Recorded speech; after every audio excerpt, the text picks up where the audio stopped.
underway for US presidential election. And Russia remains committed to mutually beneficial cooperation.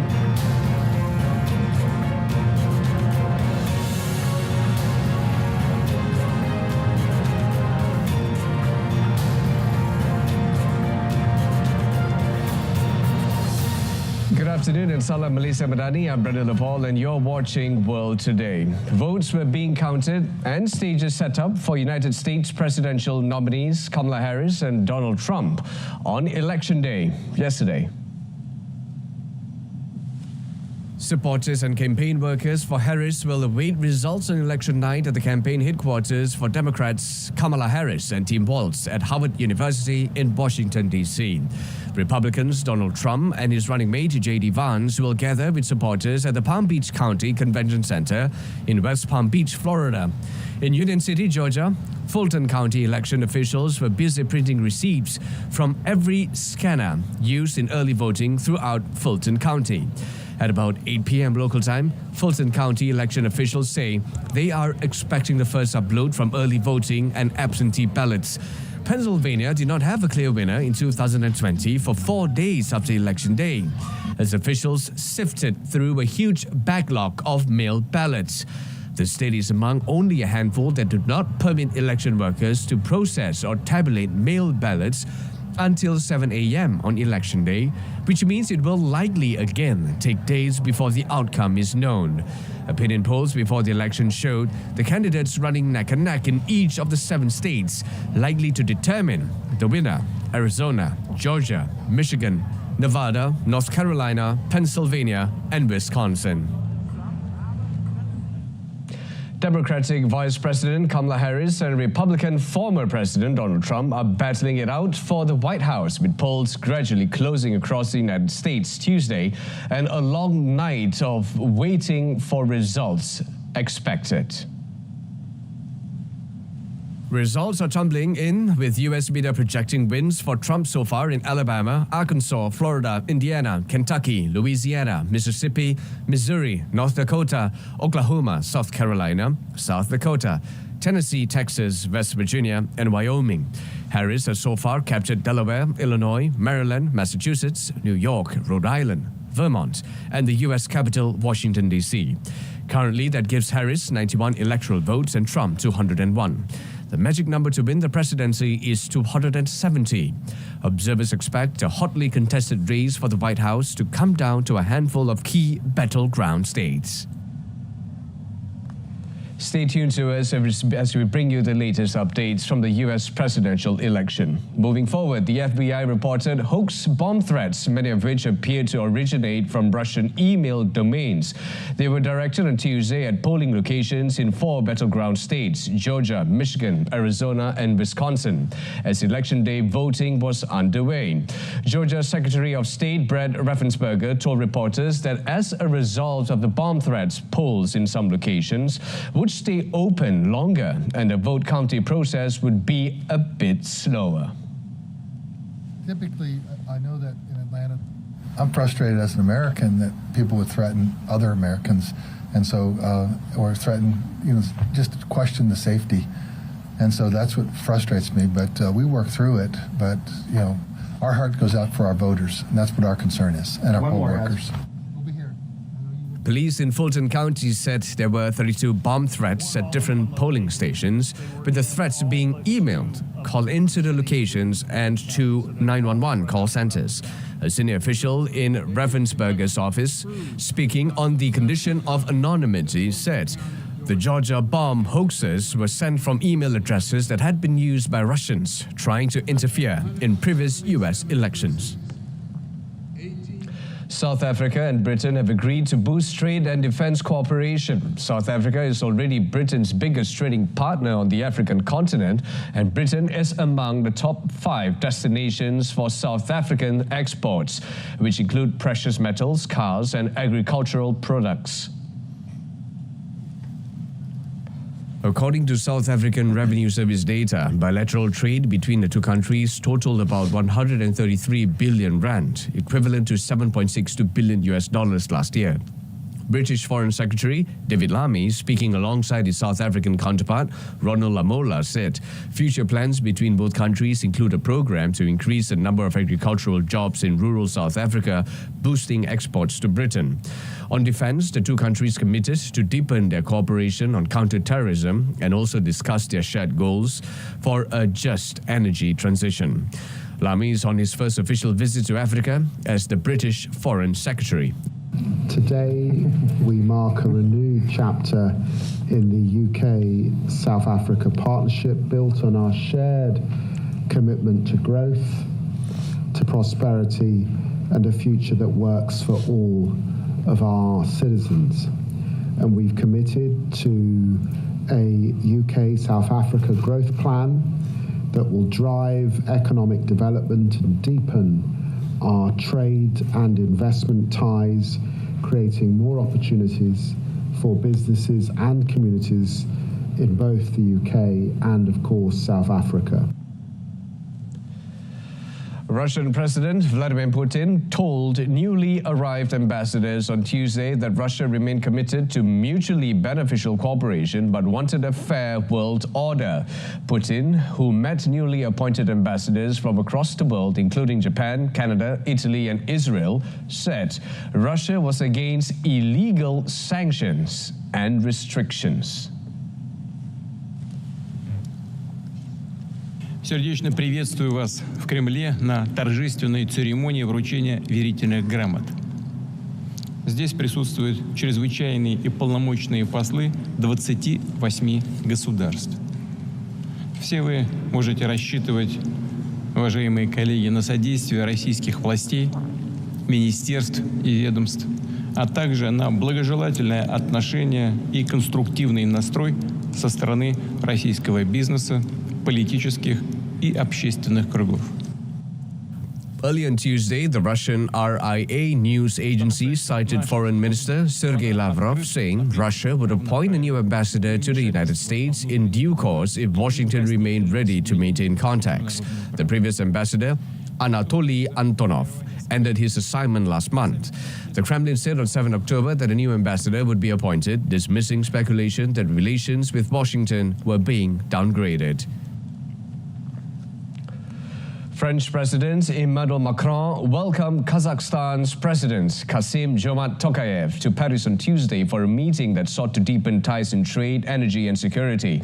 Macron said the two countries both valued multilateralism and that he and Tokayev would discuss the war in Ukraine.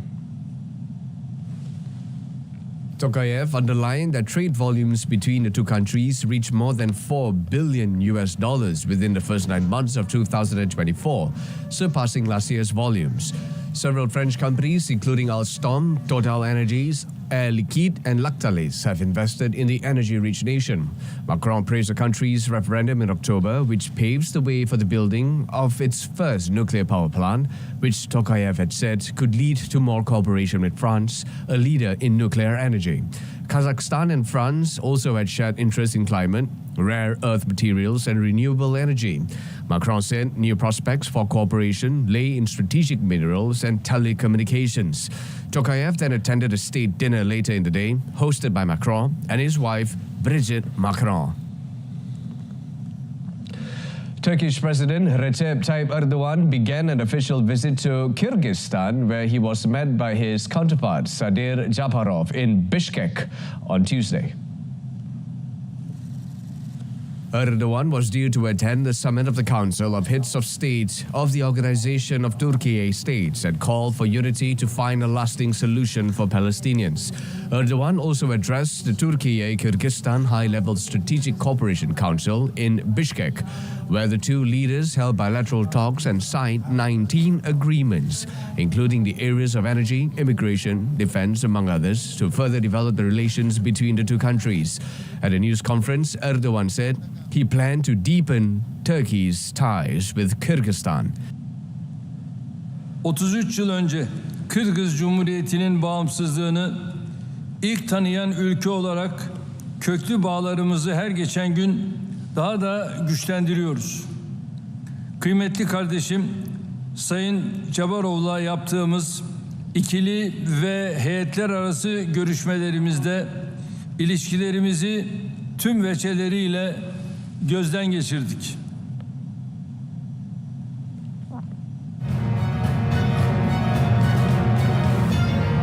A quick break, and when we come back, Spain allocates 10.6 billion euros to help flood victims. That and more coming up.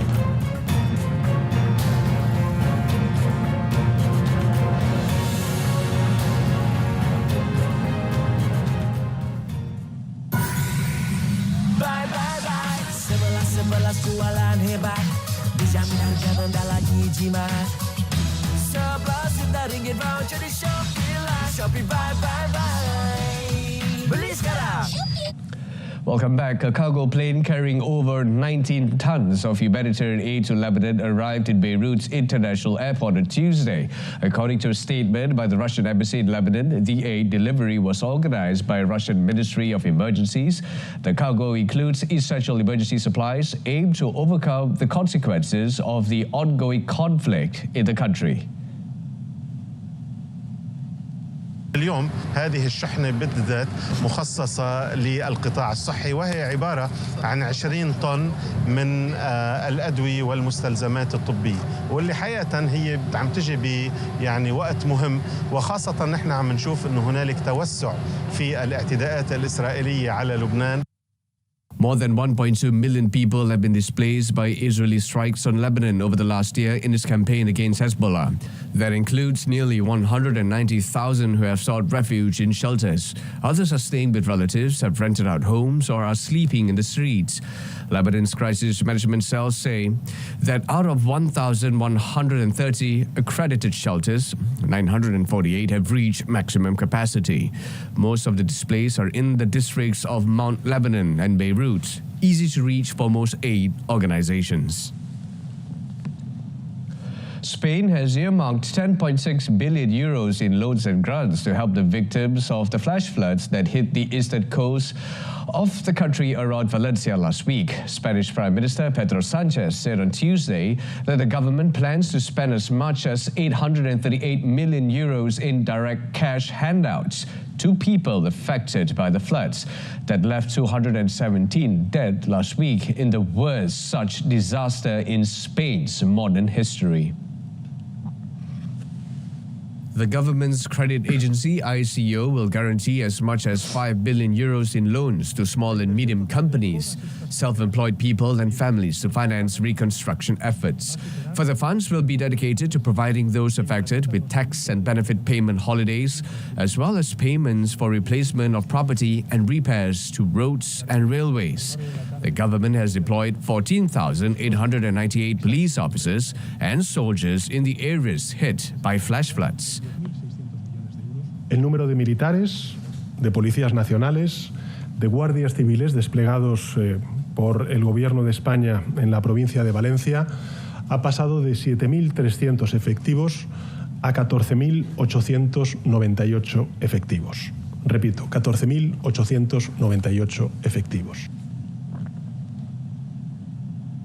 At least 89 people were missing from deadly floods in eastern Spain. Now, this was confirmed by the regional judicial authorities in Valencia. Simultaneously, Prime Minister Pedro Sánchez said he was earmarking 10.6 billion euros to help victims.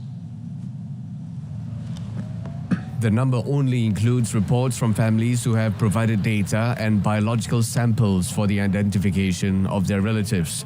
More than 200 people died after heavy rains last week caused waterways to overflow, creating flash floods that surged through suburbs south of the city of Valencia, sweeping away cars and bridges and flooding properties and underground car parks. At least 217 people died in Valencia, Castilla-La Mancha, and Andalusia, but only 133 have been identified so far. The court said coroners had performed 195 autopsies and that 62 corpses were still pending identification. Spain's National Guard on Tuesday asked relatives of people missing to provide DNA samples to identify bodies. The Bolivian Minister of Government on Tuesday said supporters of former President Evo Morales detained for blockades would be processed for terrorism. Minister Eduardo del Castillo said the 18 detainees were captured at the Soy Ridge Department of Santa Cruz on accounts of terrorism, armed uprising, and public instigation to commit crimes, adding 42 officers were injured during the operation to lift the blockades in the region, local media informed. Morales said authorities were looking to exhibit social fighters as criminals. Morales' followers set up road blockades in mid-October in support of the former president, pressuring for a criminal investigation into the former president for alleged abuse of a minor to be dropped. Morales has argued the investigation is politically motivated. On Friday and Monday, the government deployed the armed forces to clear rocks on a road connecting Cochabamba, the blockade's epicenter, and Santa Cruz, according to local media. Morales' supporters responded by forcing their way into 3 military posts outside Cochabamba after shooting and launching dynamite at police.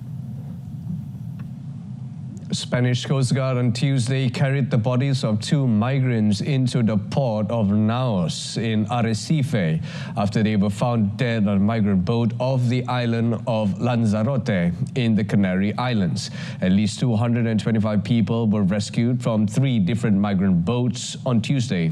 Some of them were seen boarding buses that would transfer them to another island.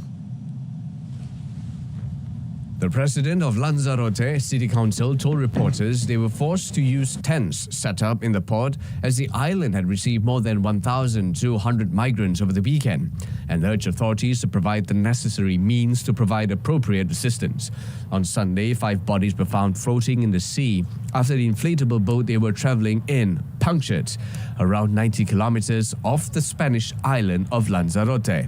Rescue services had in all rescued more than 1,500 people in the Canary Islands over the weekend.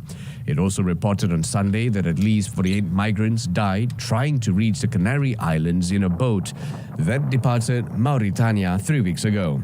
Calm seas and gentle winds associated with late summer in the Atlantic Ocean of West Africa have prompted a surge of migrants trying to escape extreme poverty and political instability in Africa's Sahel region.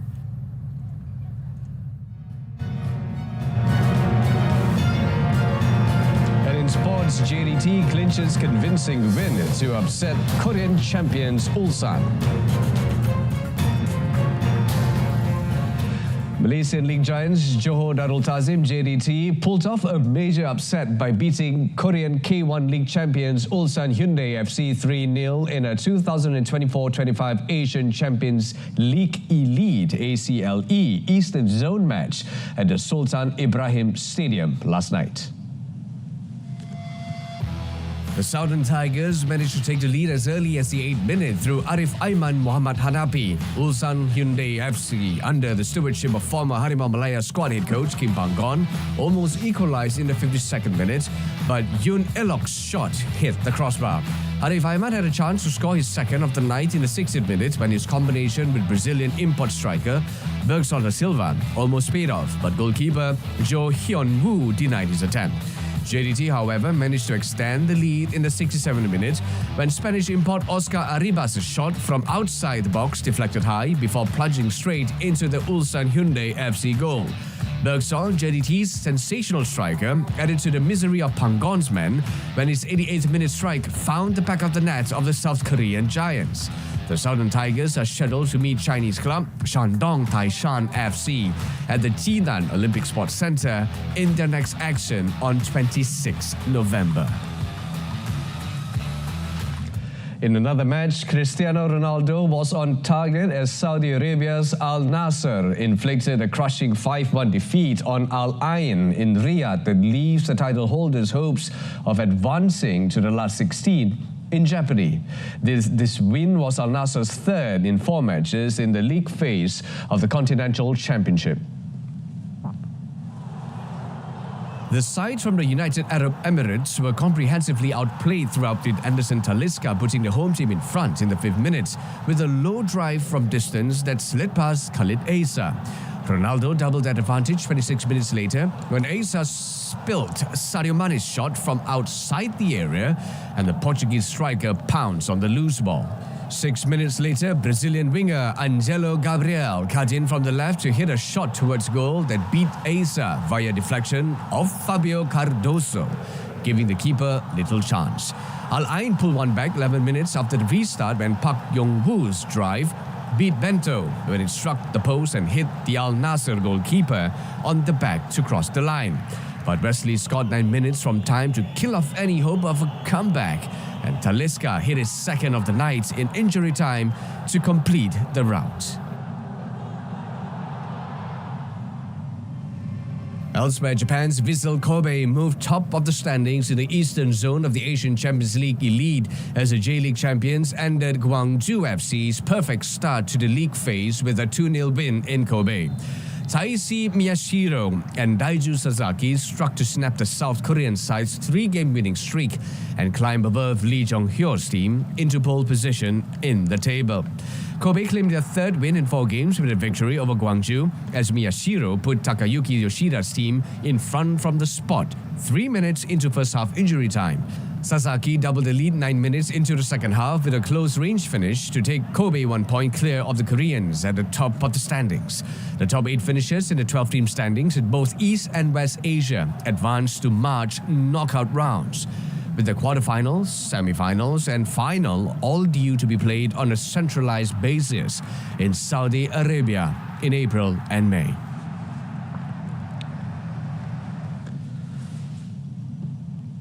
In European football, Victor Gyökeres's hat-trick fired Sporting Lisbon to a stunning 4-1 rout of Manchester City in the Champions League, as Ruben Amorim showed why Manchester United was so keen to lure him to Old Trafford. Regarded as one of Europe's brightest young managerial minds, the 39-year-old delivered a tantalizing glimpse of his acumen as Sporting exposed injury-hit City's defensive weaknesses. Phil Foden put City ahead in the opening moments at the Jose Alvalade Stadium, but the visitors wasted a string of chances to increase their lead, and Sporting made them pay. Gyökeres equalized before halftime, and Maximiliano Araujo backed Sporting second after the break before Gyökeres's penalty capped their incredible fight back with 2 penalties. Amorim, who led Sporting to 2 Portuguese titles in 4 years, is set to take charge of his first United game at Ipswich on 24th November. Pep Guardiola will get his chance for revenge in Amorim's first Manchester derby at the Etihad Stadium on 15 December. But Guardiola has plenty to work on before then, as he looks for solutions to City's unexpected 3-game losing. Meanwhile, Champions League holders Real Madrid fell to a 3-1 home defeat by AC Milan on Tuesday in the group stage. Paulo Fonseca's Milan, 7th in Serie A, clearly outclassed Madrid throughout the 90 minutes. Malik Chow headed the Italian side ahead before Vinicius Jr. leveled from the penalty spot for the hosts. Alvaro Morata struck against his former side to restore Milan's lead before the break, and Tijani Reinders netted the third to secure Milan's victory. Madrid were unable to bounce back strongly from the 4-0 thrashing by Barcelona in late October. Their last outing after Saturday's La Liga match at Valencia was postponed because of devastating floods in the east of Spain. Milan have won the competition 7 times, behind only record 15-time champions Madrid, who have not reached a final since 2007, when Ancelotti led them to the trophy. This victory harked back to their glory days, and Fonseca praised his team's bravery.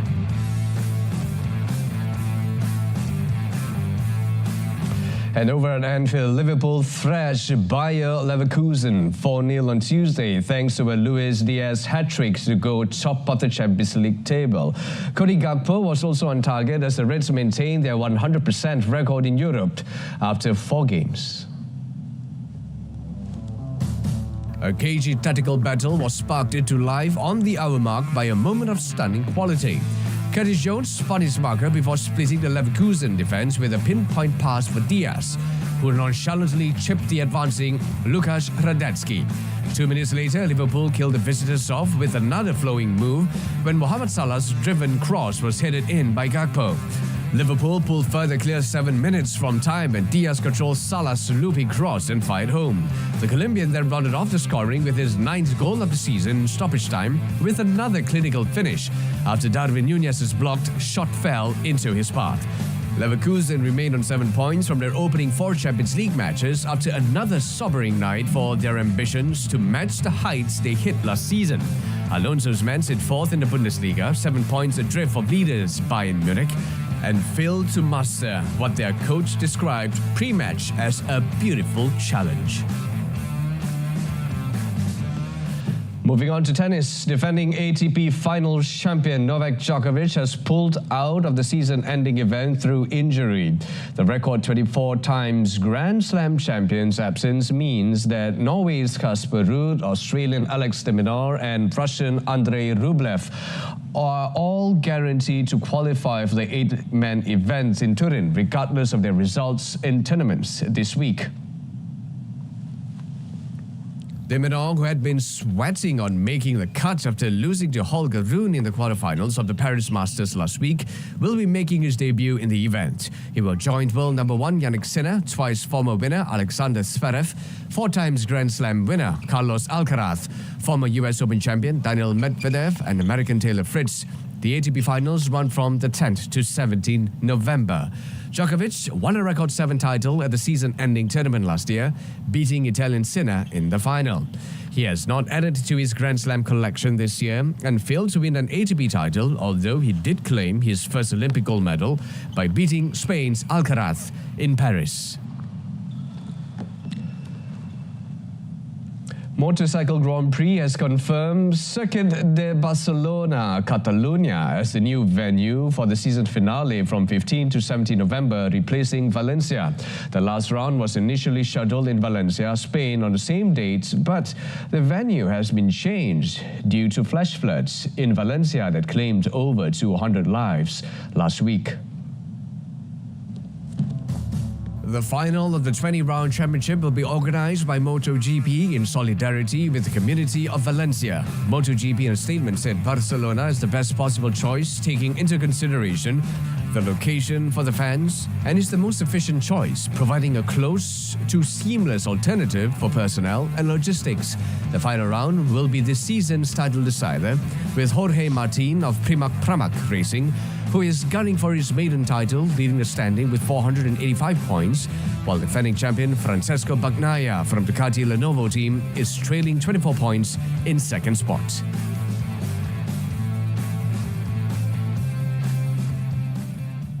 That wraps up all today this time around. In our top story, vote counting underway for U.S. presidential election. And this just came in, a quick update on the current tally. Trump at 227 electoral votes, Harris at 172. Till then, I'm Brenda Lepal, Malaysia Madani from the river to the sea. Palestine will be free. Take care.